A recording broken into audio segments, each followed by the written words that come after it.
Hey, fellow indie authors. Welcome to this week's episode of the Indie Author Biz Guide podcast.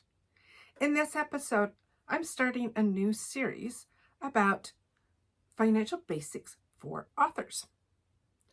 And in this series, I'll be sharing with you basics that you need to understand your financial statements and accounting records. In today's episode, I talk about why you need to track your money and what records to keep. Listen to the end for a free resource you can download to help you in your indie author business.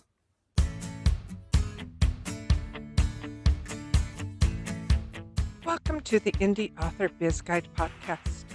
I'm Tora Moon, genre-bending fantasy and sci-fi author, indie business author, and entrepreneur. Here we talk about the business of self-publishing, or as I prefer to call it, indie publishing. As an indie author, you have entered the wonderful world of entrepreneurship. On this show, I guide you through the rocky waters of the indie publishing industry. I share business basics and principles you can apply to your author business, and really any business. Other indie authors share their experiences and expertise to give you insight in your career and build your business. You can download your free indie author business checklist, find additional resources in the show notes at indieauthorbizguide.com. And now, here's today's episode. This is the first episode in the Financial Basics for Authors series. This series is to help you understand and learn more about the financial basics for your author business. In episode 3, we talked about the 3 pillars of business. And as a recap, pillar 1 was your product. And that's your, in our cases, authors, our books. Pillar 2 is your marketing.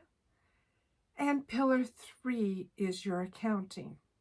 And if any one of those pillars is weak and wobbly, or you're not paying attention to it, then your entire business is not going to be as stable or successful as you would like.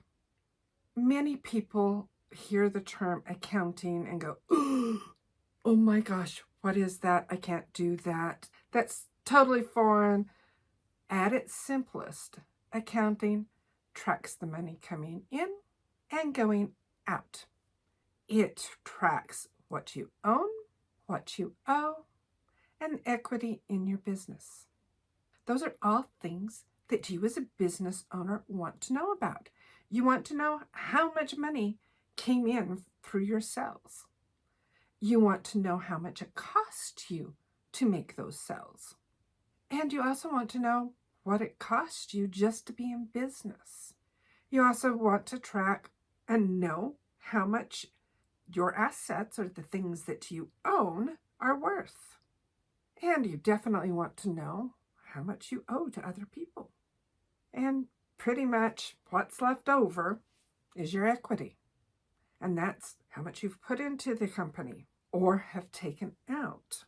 How much the company's activities has added to your equity or reduced it. So now you know what accounting is. What is it used for? One of the most common myths and beliefs that people have about accounting is you only need it for your taxes. That you only need it for your taxes. If it weren't for taxes, you wouldn't have to do accounting. Sorry, wrong. If something happened that wherever you are, you didn't have to pay taxes, guess what? You would still want and need to do your accounting because it gives you so much more information than just what you would owe on your taxes. And while it is used for that, in fact, having a good accounting system will save you in your tax prep expense. Because if your accounting is a mess, I can guarantee you your tax accountant is going to charge you extra for doing your taxes because they have to do your accounting first before they can file your tax returns. If your accounting is up to date, everything's been accounted for, that's what accounting means, you're accounting for, that you are keeping track of. If all of that's taken care of and it's a nice, neat little package that you give to your tax accountant, they're not having to spend as much time on your taxes, and so they're going to charge you less money for it. One of the biggest benefits of doing your accounting and knowing how to read your accounting financial statements is it allows you to see at a glance the health of your business. Is it strong and healthy? Are you profitable? If your business is profitable, you can look at what is working in your business and do more of that. You can also look at it and see what things need to be tweaked so that you can do better in your business and have even more profits. And if your business isn't doing so well, it isn't so healthy and it's struggling, your accounting can show where you can focus your attention rather than just throwing spaghetti at the wall. You can tell that, oh, my sales aren't where they need to be, or I'm spending way too much on ads that I'm not getting the return on. Do I need to look at different types of ads? Do I need to scale that back? Do I need to focus more on building my list? Your accounting records can show you that and give you that data. You can see trends in your business. After you've been in business for a while, you can see those trends in your business cycle because every business has cycles that they go up and they go down. And most businesses, they'll fall into a trend. You know that in March, your sales go up. But in August, when people are out having fun in the summer, your sales may be down and they may rise again heading up to the holidays and then drop after the holidays. If you have your accounting records, you can see those trends. And you can see those trends in your different series of books. Does this series trend better at this time? So that's a good time to be focusing ads on this series. Or does this series, like I can see my Sentinel Witches, because it's talking about witches and demons and magic. People are thinking about that in September, October for Halloween. I can see my Sentinel Witches selling better at that time of the year. I can then do more advertising for that series at that time. If I had a holiday story focused around winter and Christmas or Yule, then it would be good for me to advertise that series or those books leading up to that or during that time period.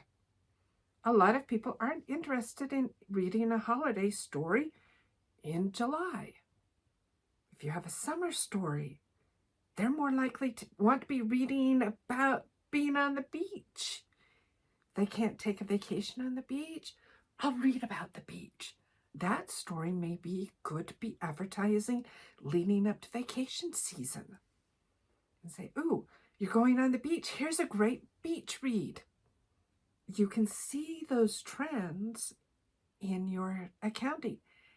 And you can see if you've done that and say, oh, I'm going to do these advertising. You can see in your accounting if that actually had an effect or not.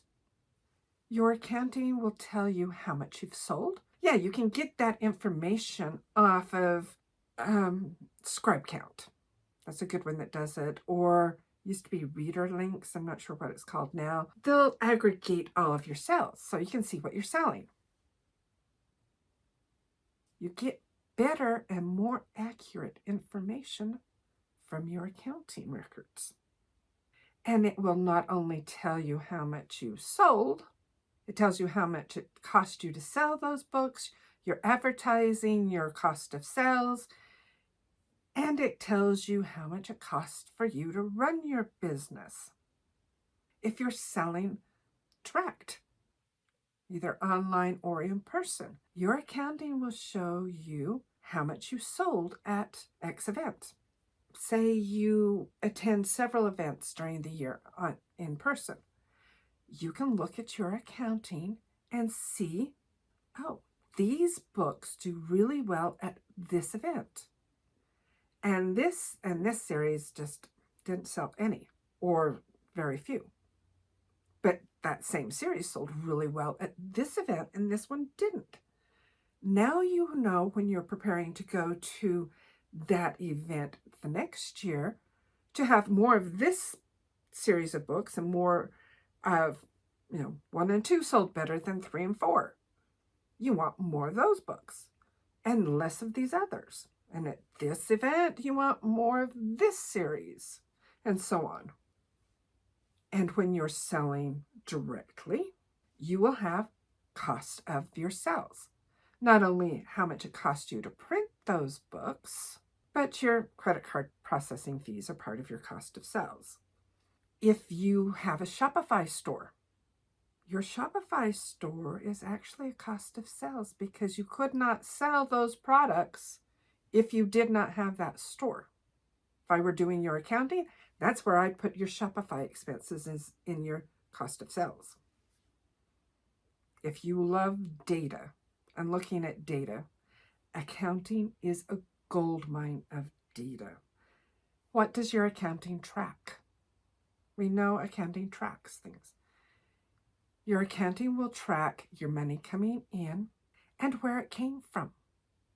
When I do my accounting, I have a customer set up for Amazon, and not only Amazon as a whole, but I have Amazon set up in the various countries that I sell to, UK, Australia, Canada, Europe.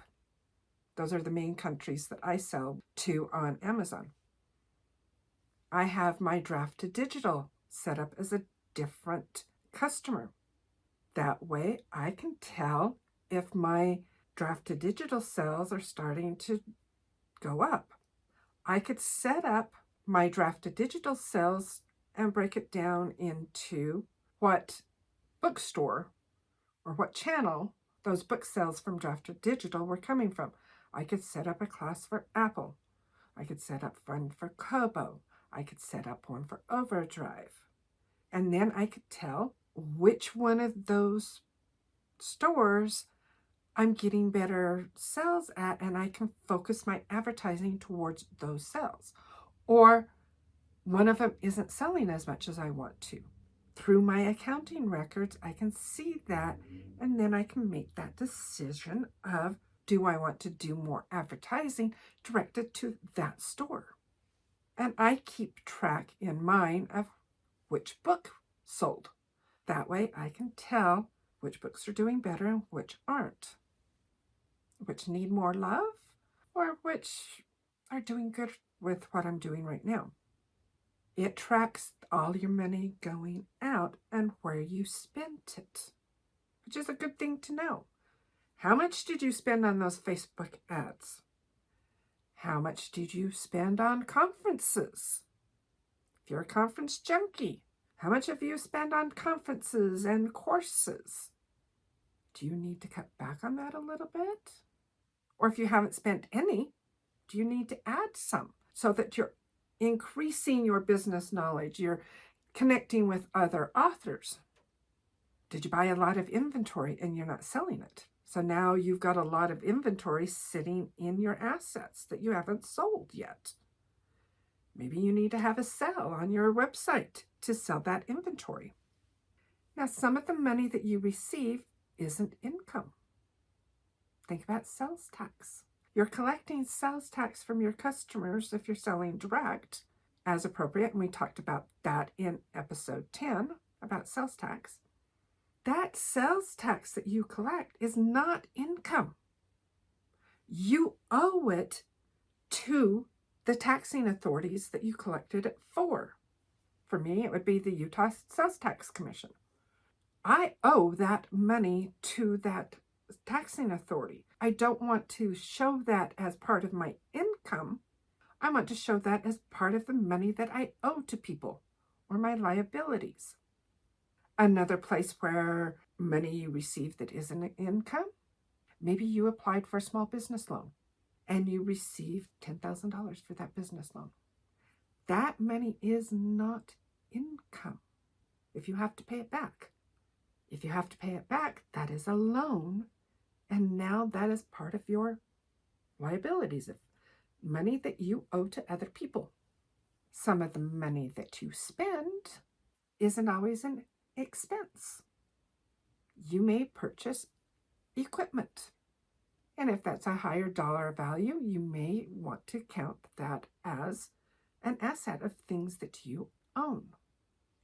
In our author business, that's not quite so much, but if you were a manufacturer and you spend $1 million on a piece of equipment, that definitely is not an expense. That is an asset that they own, that they can sell later. Your inventory, if you're selling direct and you buy a bunch of books to sell on your website or at in-person events, that is not an expense until you sell those books. While they're sitting in your garage or on your shelf, waiting to be sold, they're inventory. They're an asset. So how do you keep your records? And what do you need to keep? First off, one of the things you need to keep and download every month is all of your sales reports from Amazon and whatever other platforms that you sell on. You'll use these reports for recording your sales, or give those reports to your accountant to record your sales, even better. And you'll need to keep those to reconcile the amounts that you receive, because they haven't paid you yet for those sales. And that is a receivable. You have an asset. You are expecting money from somebody else. You'll want to keep all of those. You'll want to keep receipts so that you can enter them into your accounting system and so you can track your expenses. If you have an accountant, what you do is you send those receipts to your accountant and they enter them in. One of the ways that clients did it when I was doing accounting, they'd scan their receipts and just email them to their accountant. Some people did it old-fashioned, kept the paper receipts, put them in an envelope, and mailed them to their accountant. And their accountant would then mail them back. For tax purposes in the United States, generally you want to keep your records, whether it's electronic or paper, for 7 years. IRS has 7 years to come back and do an audit on your taxes. How do you keep those records? If you're just starting out, the most basic accounting system that there is having a file or an envelope where you put in all of your receipts. And this can be either by month or by type of expense. While this is good, you've got all of your receipts together, put in a copy of all of your sales reports. It's okay. Doesn't give you any usable data. You just have that information available that you then give to your tax accountant, and that's why they charge you more to do your taxes, because they've got to go through all of that and figure out what you made and what expenses you had. So you can start there. And even when you have a system higher up, you still want to keep those receipts. So either a file, whether that's a manila folder file or a file on your computer, you want to keep all of those receipts. So you still need to do that. But next up, it will give you some data, but it's harder to slice and dice. It's harder to see your data. But the next step up is doing an Excel or Google worksheet. And this is good for simple businesses, and it can work. If all you have is cash coming in and cash going out, then a worksheet could work. It gives you some data, but it doesn't give you all of your data. You're not going to be able to see how much you owe. You're not going to be able to see how much you own. You're not going to be able to see your different trends.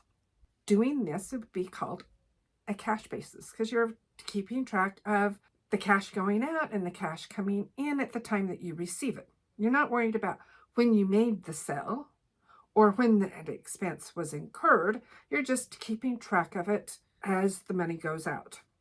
For a very simple business, that's all you need. However, independent publishing is not a simple business.